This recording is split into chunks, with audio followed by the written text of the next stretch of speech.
tested. I'll take the mask off. Okay. You got the long lens.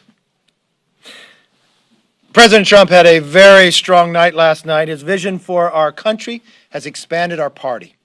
The Republican coalition is bigger, more diverse, and more energetic than ever before. That is because of President Trump. His efforts in reaching out to every demographic has positively changed the future of the GOP. More Americans voted for President Trump this year than his historic 2016 win. In fact, it looks like he'll have more votes than Obama had in 2008. There's a simple reason for this.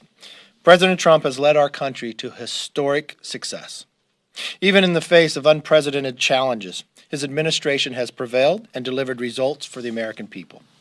That is why our country needs President Trump for 4 more years and will continue to fight for his re-election until all the votes legally cast are counted. This election has seen record voter turnout that America has not seen in a century, and the American people must be assured that it is both fair and transparent. Now, President Trump's monumental help has expanded the House Republican coalition from Miami to Minnesota to California. From every single pundit, even from the Cook Report to upping the number of losses they said the Republicans would have up to 20 just this week. Or if you listen to Speaker Pelosi or Cheri Bustos, who runs the DCCC, or the Majority Leader Steny Hoyer, they all said it was double digits. Steny even upped it to 15 this week alone that they would win. They were all wrong. Cheri Bustos is still barely holding on to her own seat. So here are the facts that our conference could incredibly be proud of. As of right now, we have 7 GOP pickups. We also have 11 outstanding races that I feel very confident that will continue to grow and win.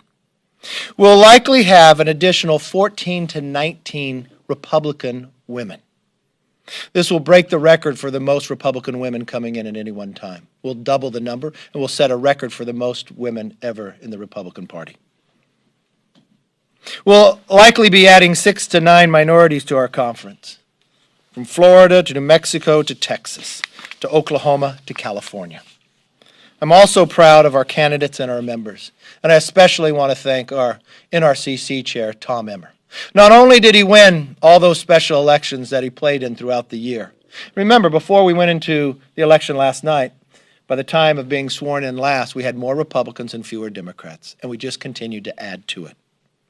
Now, I've heard for months from the pollsters and the media about how Republicans were going to lose more seats and cling to shrinking coalitions. We expanded this party that reflects America, that looks like America, and thanks. I think the rejection that we saw last night from the Democrats was that America does not want to be a socialist nation.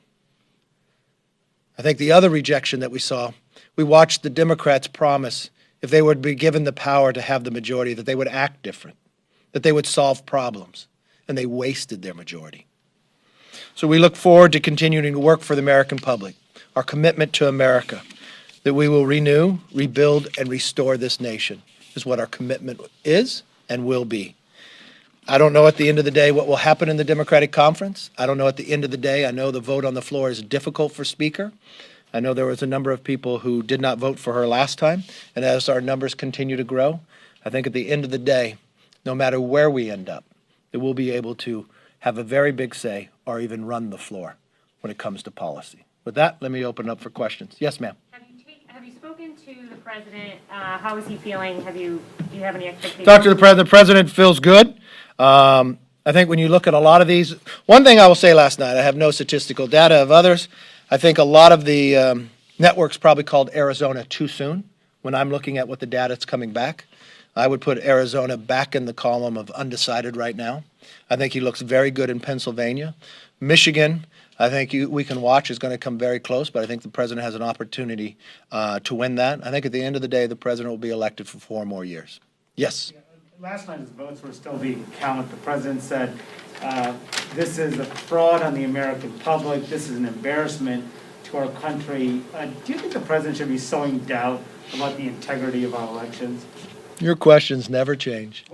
No, I know. Your questions never change. That's what he said last night. Okay. Now I'll give you my answer. Should he be sowing doubt? Your questions never change. I think that what the president wants to see is that every legal vote gets counted, and that's what we're walking through right now. He So, also said they should stop counting votes. I mean, a lot of races, House races, they're still counting votes. Do you agree with the president? Should they stop counting votes, even ones that were cast before the deadline? again, your questions never change. So let me go through what the president said and what the president meant in the question.